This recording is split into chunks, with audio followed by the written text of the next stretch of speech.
The Business Buzz, an insightful and fresh take on a variety of issues that impact the local business environment. This is where we address the business topics that matter.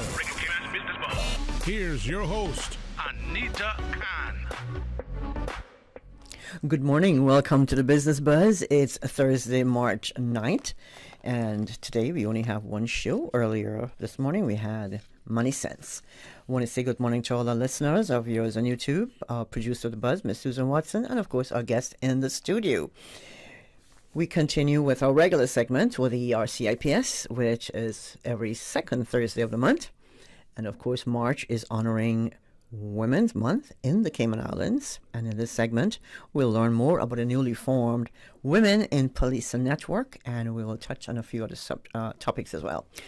Our studio guests are Mrs. Victoria Templeman, and she is the manager at the Cayman Islands Bureau of Financial Investigation. And joining her, someone who will be charging rent at some point, Ms. Judy-Ann Powie she's the Police Media Officer from the RCIPS Media and Communications Unit. Good morning, ladies. Good morning. Happy International Women's Day. It was yesterday, but it's a belated one. Yes. So. Same to you and all the listeners as well. Thank you. Now, before we get into the nitty-gritty of why you're here, I just want to read something from the International Women's their website. It says, and I quote, "Imagine a gender equal world, a world free of bias, stereotypes, and discrimination, a world that's diverse, equitable, and inclusive, a world where difference is valued and celebrated. Together we can forge women's equality. Collectively, we can all #embrace equity." Wow. Lovely. Yeah. End quote. Really inspirational. So this morning, I'm going to, since it's all about the women this month, what was it that encouraged each of you to get or to become involved with the RCIPS?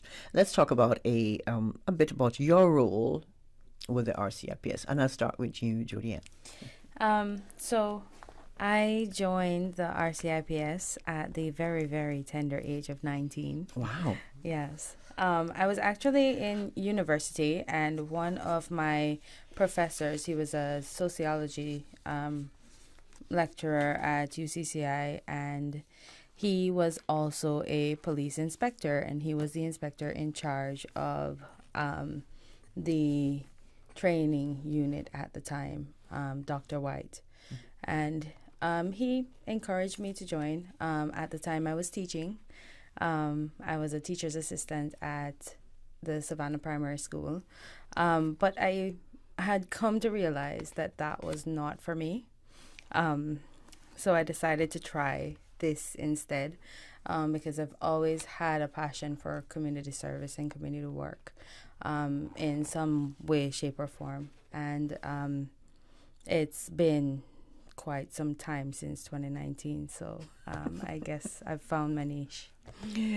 You have certainly found it. Yes. Well, we're glad you are with the RCIPS. Yes. And it's always a pleasure to have you in the studio. Thank you so much. The RCIPS has provided me with lots of opportunities, and I've worked in so many different areas. Now I'm working in a role that kind of brings me back to my roots because, as you know, I am a part of the Radio Cayman family from a very long time. That's right. So I'm very grateful for that.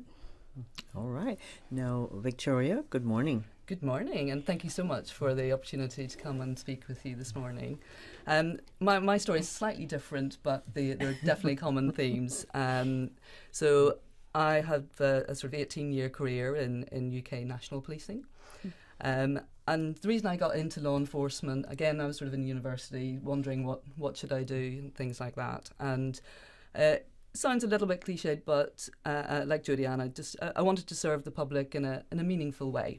And being part of law enforcement, you encounter all parts of society, good, bad, ugly, everybody. And it also, like Judy-Ann said, it provides a sort of wide range of options. You can specialise in particular areas, or you can move around and see where you fit best. So in terms of being attracted to the RCIPS, I really like the idea that it's, unlike sort of UK national policing, it's a relatively small service, and protecting, again, a sort of relatively small community. But it's got a huge remit, and it's really a sort of team effort to make sure that community is served properly.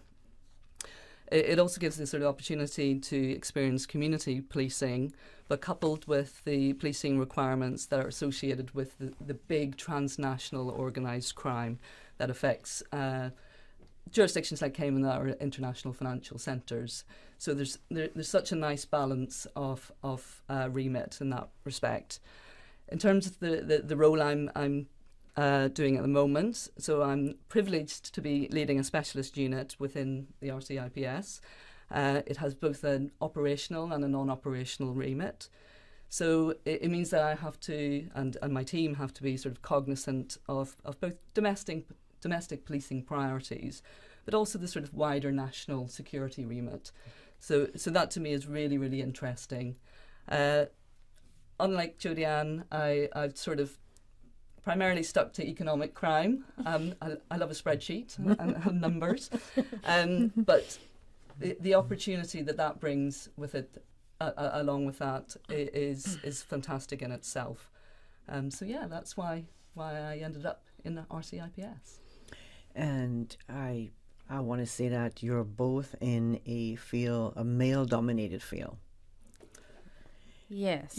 Have you at any time ever felt like, I can't do this, I too many men, I have too much competition, it's tough competition. Have you felt that way?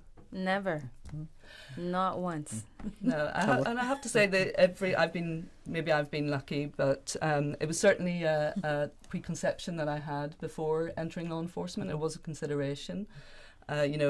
What's this going to be like in terms of environment? Am I going to have to do more and better to sort of usurp male colleagues? But I've always found my male colleagues, and particularly here actually, to be very respectful. And I think there are challenges. I'm not going to say that it's a sort of utopia, but I think challenges are also opportunities. So, it's just having a slightly different mindset and recognising that there are certain issues that apply more to female officers and staff members than to our male colleagues. And also a little bit of education. I think my husband would be the first person to admit that females have a different type of mindset and way of thinking, which again is a sort of opportunity. So, perhaps we will come at something from a slightly different angle and perspective, which is all good in the world of investigation and policing, I find. I think that in any organization or any area of work, there will always be pros and there'll be cons. And so it's just a matter of whether or not you feel that the pros outweigh the cons. And in my experience with the police, I've not had very contentious experiences with our male counterparts. That's very good. Yes. Very good. Now let's speak to the importance of gender diversity, attracting more women to the policing field, and the strategies that are most effective in retaining them. Well, I think from my perspective, again, it goes back to those maybe sort of misconceptions or preconceptions about what it's going to be like. So it's really a case of getting into the community and educating about what the reality is. So and having really wonderful role models like Jodie Ann, who's been through the process, who has had a good experience, but also looking at, as I said before, what are those issues that pertain particularly to female officers and staff. We were discussing just before we went on air the fact that women are still generally the sort of primary caregivers. So whether that's in respect of children or elderly relatives or other categories of care requirements. So we need to be alive to that in terms of how that affects career progression, what sort of policies we might need to put in place to accommodate that, because at least 50% of our community are female. So that's right. That should be reflected. And other sort of policies in respect of pregnancy. So if you are a frontline officer, how does pregnancy affect you? What risk assessments do we need to put in place? And aligned with that is maternity leave. Should we be looking at shared leave? Should we be looking at extending maternity leave? And also other issues that pertain to our female officers and staff. Menopause, we're looking at retention. We want to keep those skills. At some point, our officers and staff will encounter, female-specific issues such as that. So it's just really, for me, there's so much talent out there, and I think the initial recruitment is just expressing what the environment really is like, the fact that there is a support network. That's the whole reason for setting up the Women in Policing Network. We will look at trying to develop where we can and look at career progression within the sort of confines of female-specific issues. Okay, Julianne, anything to add to that? Or? No, I think she got it. She covered it all, right? Yes. This is why I love working with Julianne. Except one thing, if we ever go to a 4-day work week, Yeah. you guys can't do that, can you? No, we do work very, very differently than the rest of the community.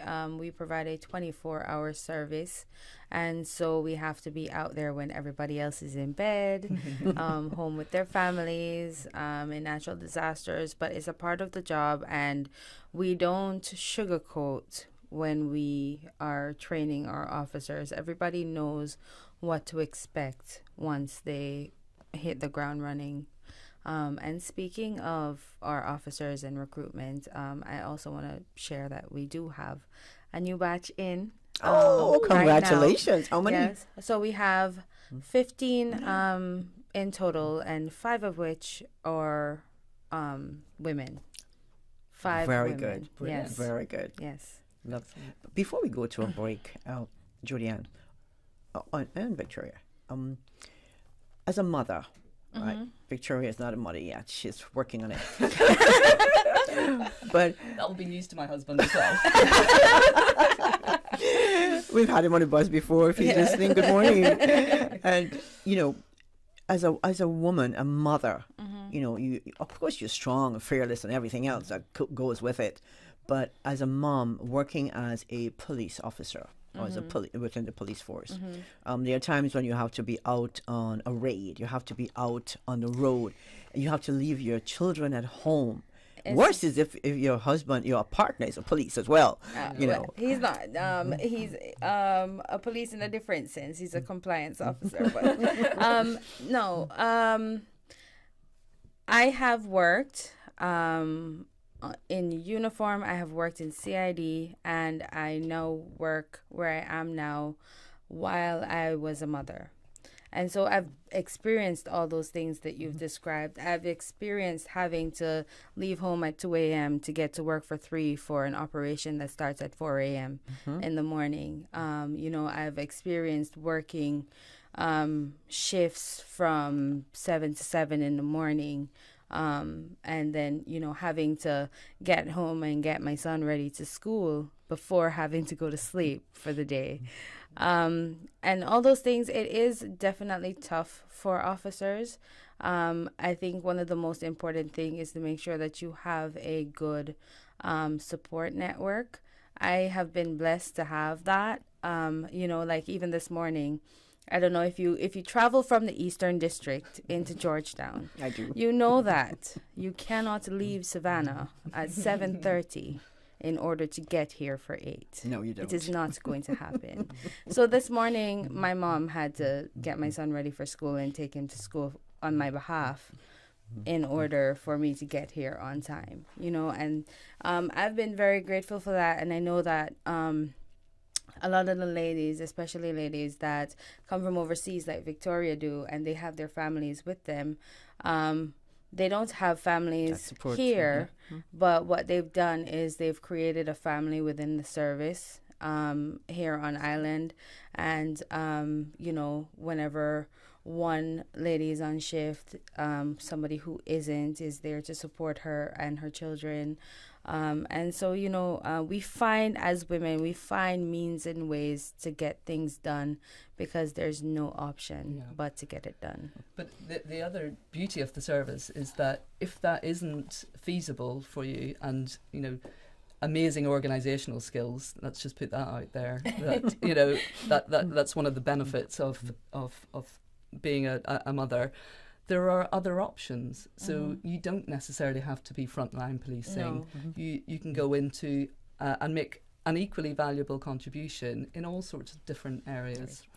So there are options, and again, it is fully recognised, isn't it? Absolutely, by the RSIPS family. And not only are there other options where it relates to police officers like myself, who is now working basically 9 to 5, albeit with a on-call capability, but as civilians as well, because we do have a very good civilian network as well, and a very wide range from finance, HR, fleet, procurement, all those things. So I think that there is a space for everyone here. And these are the guys who keep us all running, aren't they? Yes, absolutely.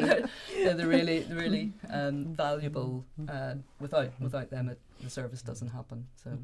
And on that note, now that we've heard all about what a woman can do within the police service, when we come back from the break, we'll look at the newly formed Women in Policing Network. Yes. Thanks to our sponsor this morning, Cayman Insurance Center. I'm Michael Webster. And I'm Denise Brown of Cayman Insurance Center. Family is not the most important thing, it's everything. And for 45 years, we have worked with the community and their families on protecting themselves for the future. Whether it's providing top-rated life insurance or protecting your family's household investment. From our family to yours, we understand and we care. I'm Denise Brown. Call me at 814-7229. And I'm Michael Webster at 925-5433. We are Cayman Insurance Center, specializing in property, life, and other lines of insurance products and services at an affordable rate. We are Michael and Denise at Cayman Insurance Center. Call today. Tune in every Monday through Friday at 12 p.m. for Radio Cayman's Midday Newscast. Radio Cayman, the people's station, your trusted official source for the latest news. The 12 p.m. news is proudly brought to you by Health City Cayman Islands. World-class healthcare within your reach. Radio Cayman, maintaining the innovation. On a daily basis, making it easy to connect with you, our listeners. Add us to WhatsApp today, 925-3261. That's 925-3261. Radio Cayman. Send a text or voice note. Can I send a request, please? You don't really have to ask us. Just send a request. This is a shout out to my ex. Radio Cayman, the voice of the Cayman Islands. Radio Cayman, maintaining the innovation. Business Buzz.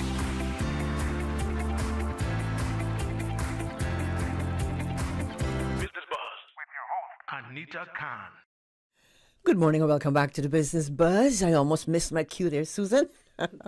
Busy chatting. Thank you so much for joining us for the Buzz this morning. In the studio, we have with us Ms. Judy Ann Powery. She's a police media officer from the RCIPS Media and Communications Unit. And Mrs. Victoria Templeman. She's a manager at the Cayman Islands Bureau of Financial Investigation. And should I say within the RCIPS? You may do so, yes. We're under the purview of the Office of Commissioner of Police, yeah. All right. Now, can you tell us a little bit about a newly formed Women in Policing Network?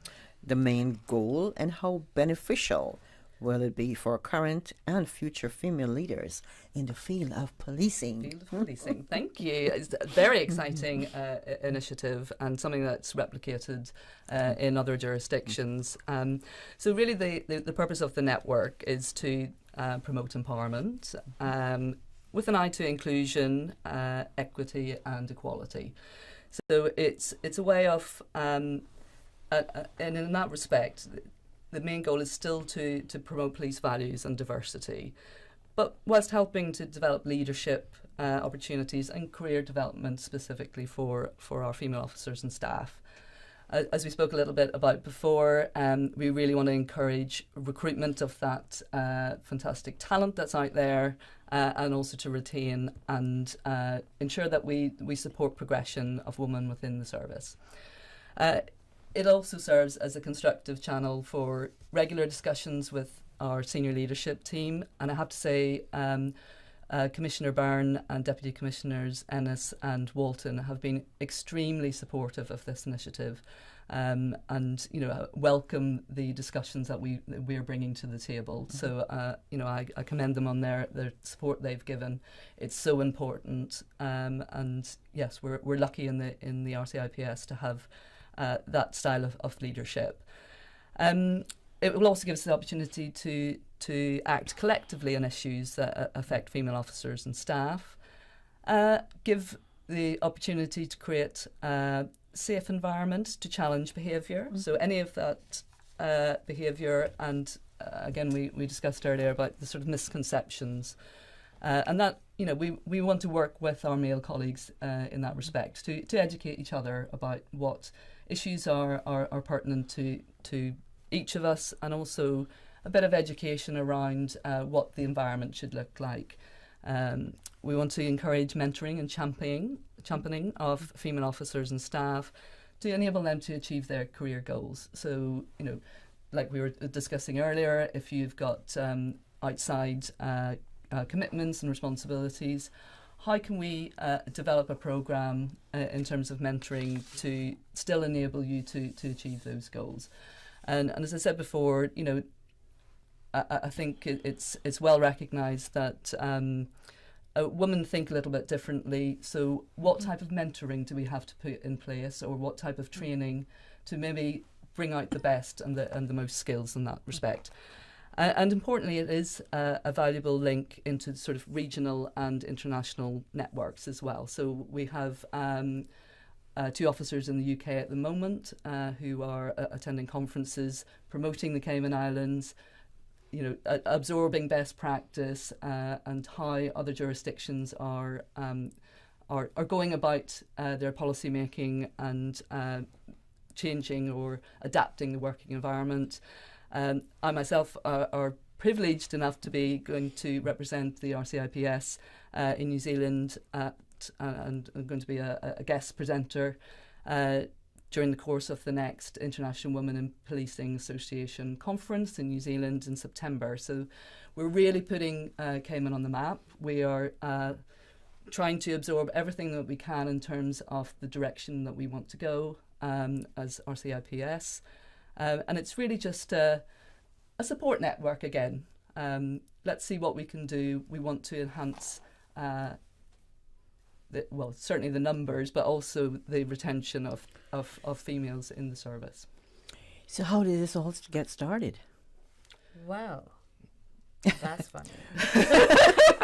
No, I think that I believe it was Superintendent Parchment. Yes, so yes, we got a lot of assistance from the Foreign Commonwealth Development Office. So recognition that these types of networks had already been established in different jurisdictions. Certainly in the region, there have been a number of jurisdictions that wanted to start this and recognise the benefit of it. So we partnered with or sought advice from the FCDO, and again their support has been invaluable. We sort of had a establishment committee led by Superintendent Parchment, who's an inspiration in herself. So, so we're at the nascent stage, but we're really excited about it and looking forward to hosting some events this year. and really getting out there and showing what the women in the RCIPS can do and attract some new talent, I think. Female talent. Yes. Well, congratulations. Thank you. WIPN. Yes. Yeah. Women in WIPN. Policing Network. Yeah, I love it. Yeah. Just love it. Just love it. Congratulations. So I think what is important is that all these ladies, we had 4 who went away in November last year. And now we have 2 that's in the UK this year, and then Victoria will be traveling in September. And all these ladies who are participating in these various events, they're not just going and keeping the information for themselves either. We also had a breakfast meeting in January of this year, and it was the first meeting for the Women in Policing Network, where the ladies who went away in November, they came back and they shared what they've learned. They emphasized on the takeaway points for them. One of those things was mentoring, that was highlighted as a very important point. Mentoring in 2 directions, to ensure that everybody is brought up to speed. So younger persons mentoring older members of staff and making sure that they're able to develop along with the modernization of the service, as well as older ladies sharing their experiences with the younger ladies as well. And another thing is, of course, ensuring that we have a good working environment for our ladies that were highlighted, some of the things that were highlighted in that meeting.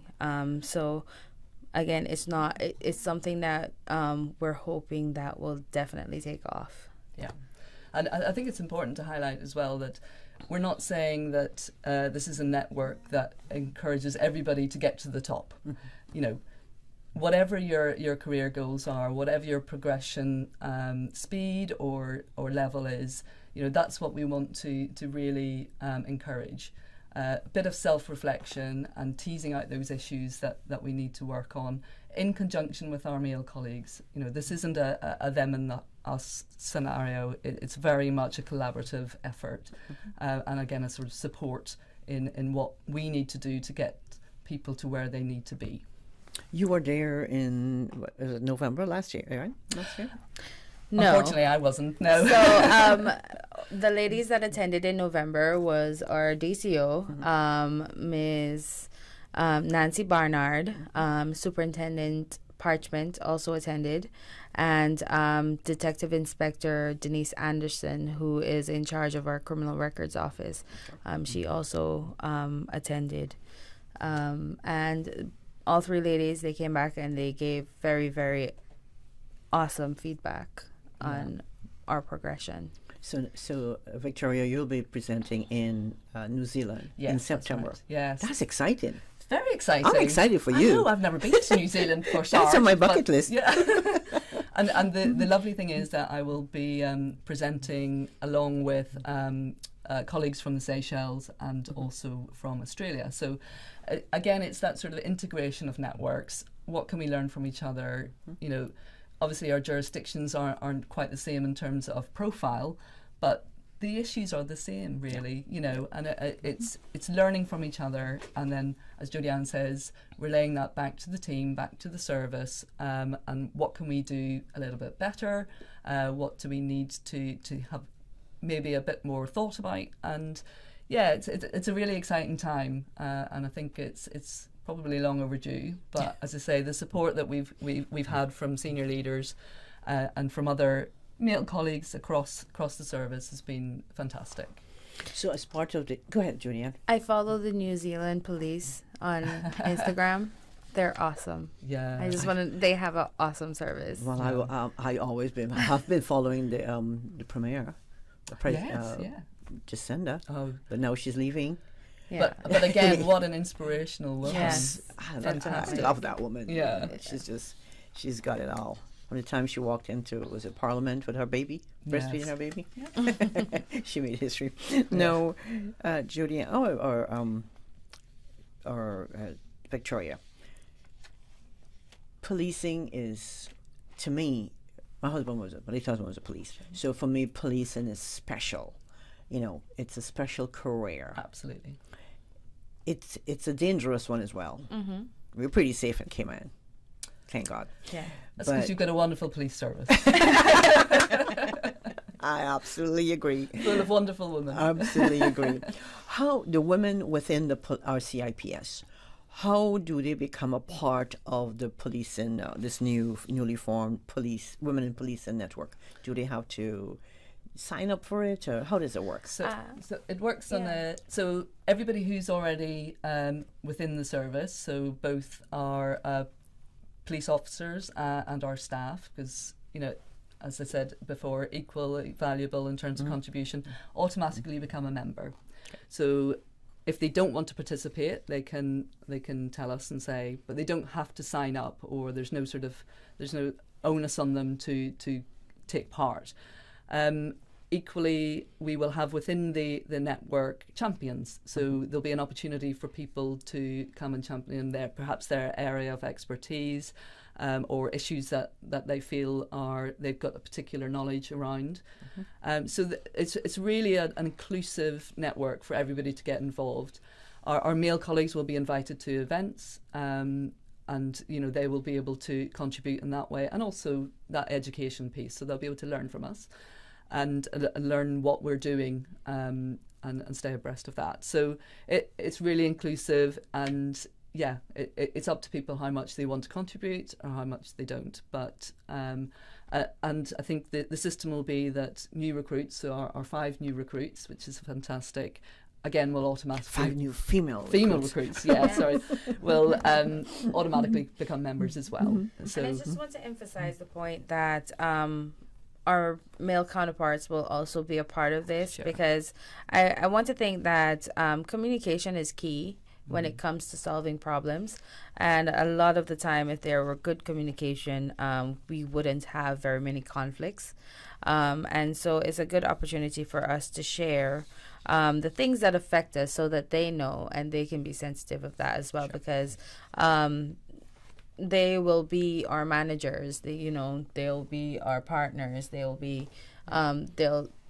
definitely be a part of our working lives, and so it's important for them to see what are the things that affect us and how best they can assist in, taking part in making things better as well.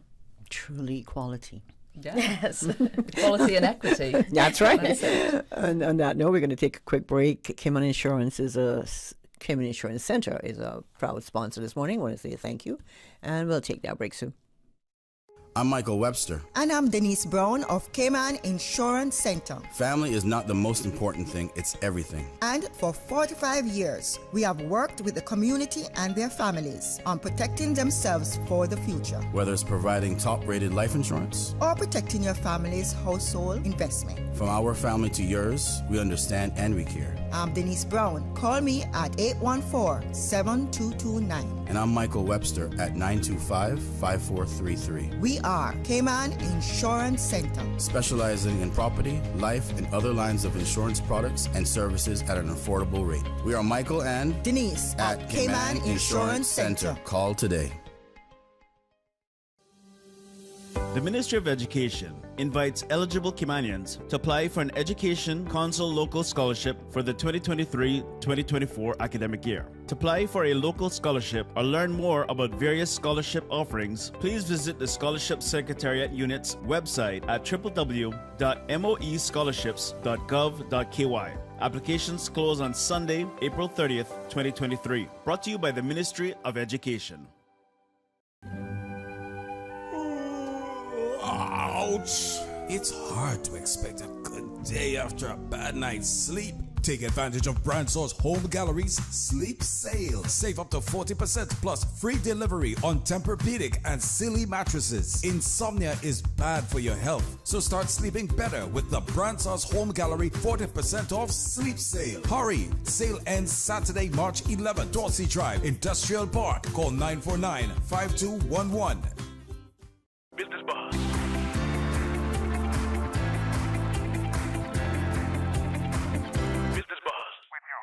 Anita Khan. You're listening to the Business Buzz. Thank you so much for doing so. Equity isn't just a nice to have, it's a must have. This is according to the International Women's Day campaign. Hashtag Embrace Equity. A focus on gender equity needs to be part of everybody's DNA. That's what they're saying. And I absolutely agree. It's critical to understand the difference between equity and equality. And according to the International Women's Day website, equality means each individual or group of people is given the same resources or opportunities. Equity, on the other hand, recognizes that each person has different circumstances and allocates the exact resources and opportunities needed to reach an equal outcome. You ladies agree, right? I see heads shaking. Absolutely. So I would think with the newly formed Women in Policing Network, equity will be at the top of the agenda every time. Yeah. Absolutely, yes. But equality is also very relevant. Very. I think what the network will really provide us with is the tools to recognise those differences, and then we can put in the measures to ensure that everybody is on a fair playing field. So, but we're not saying that that women should be given special treatment or anything like that. We are still in a meritocracy, and it's just providing those sort of slight shifts in tools and techniques to allow everybody to have an equal chance. So that's where we're coming from, I think. I like that. Now, what percentage of women officers are currently in the RCIPS? Officers or staff? Okay, so women officers. Yeah. So we have over 500 staff. And of those, approximately 34% of our 500 staff are women. Female. Sure. Yeah. We have approximately 400 uniform staff, police officers, and of those, about probably 33% are women. 26%, are women. But we have over 100 civilian staff members, and of our civilian staff members, about 69% are women. Okay. Yeah. So we're working on it. So we have a female listener this morning. They're interested in joining our CIPS because they've listened to you and Victoria, and they're so impressed. They want to be a part of this movement. How can they? What are the requirements to apply for a position within the RCIPS? So you can visit our website rcips.ky for information on that. You can go to our careers page. If you are a local who would like to be trained as a local police officer. And what is required is that you have to be between the ages of 18 and 40, and you have to have a clean police record. You have to have a certain amount of subjects, O-level subjects, and of those, math and English has to be a part of that. And you have to have a clean driving record, a clean police record. Obviously. And basically that's it. Then you will have to pass our background check, our interview, our application process, and I would tell you to visit careers.gov.ky very often, because we do have a lot of posts and that's where we take our applications from now. So you would apply directly through there, and remember that we don't just hire police officers. We hire a range of staff as well. So if you are not interested in becoming a police officer, we often do also have vacancies in other roles. Okay, and for those aspiring to be police officers, women police officers, what top tips would you have for them, Julianne? I would just say, if this is what you want to do, regardless of what stereotypes say, do what you feel like doing. Do what you want to do, because so many have come before you who have paved the way for you to be able to do that, to be able to do what you want to do. And I do encourage women to apply to become police officers if that is their calling, because we are outnumbered, as you can see, 3 to 1. And, you know, sometimes we struggle to find the appropriate number of women to put on working shifts, for instance. So if we have a shift of 7, we struggle to find 2 women to place on each shift of 7. So, and, you know, that's something that in today's day, I don't think that we should be struggling that much for that, to find that kind of balance. And so I do want to encourage a lot more women to consider policing as their career. It has such a diverse range of possibilities when it comes to policing, because we do everything. You know, when I was a probationer, my tutor once told me that, remember that we can do everybody's job, but not everybody can do ours. No one else can do ours. Great. Any top tips from you, Victoria? Yeah, I would say, so both Jodie and I, whenever we came into law enforcement, we didn't quite know what we wanted to do. No. You know, we were still in that sort of hazy days of teenage and early 20s. So I would go and speak to somebody. Speak to Jodie Ann, or speak to, you know, find what your niche within policing is, what you're really interested in. You know, I've got police powers. I can go out and arrest people, but I don't wear a uniform. I, you know, sit in an office most of the time, I have to say. But the work... Looking through your spreadsheets. Yeah, looking through my spreadsheets, yeah. Telling other people to look through their spreadsheets. So there is so much opportunity in terms of niche areas. Like Jodie Ann herself said that she had...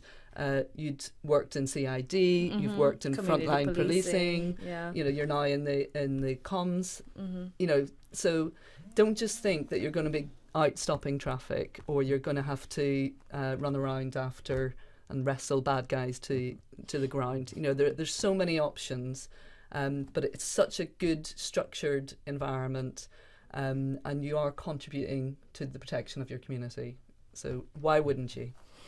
Well, my time is way past Sorry. the witching hour, so I want to say no. Thank you so much, Victoria. I mean, we could go on for days on this. You know, Yes, we can go on. We're women. We can talk Well, forever. we've got a month. Absolutely. Really, That's right. That's right. That's right. But I want to thank you both for being here, Thank you and for thank you having so us. much for sharing about the newly formed Women in Policing Network. And I want to like to leave us with this morning. This again this is from Susan K. Gardner. She's a dean at College of Education, Oregon State University. And I quote, "Equality is giving everyone a shoe. Equity is giving everyone a shoe that fits." End quote. Yes. And I'd like to thank our sponsor this morning, Cayman Insurance Center. Of course, thanks to our guests in the studio, and to all our listeners, our YouTube viewers, our producer of The Buzz, Miss Susan Watson. Until Tuesday, March 14th, when we bring another Business Buzz, please stay safe and have a wonderful day. I'm your host, Anita Khan. Goodbye. Satisfaction is guaranteed 24 hours a day, whether it's music or information. From Grand Cayman to Cayman Brac to Little Cayman, we've got you covered. You ever hear a thing like that? Radio Cayman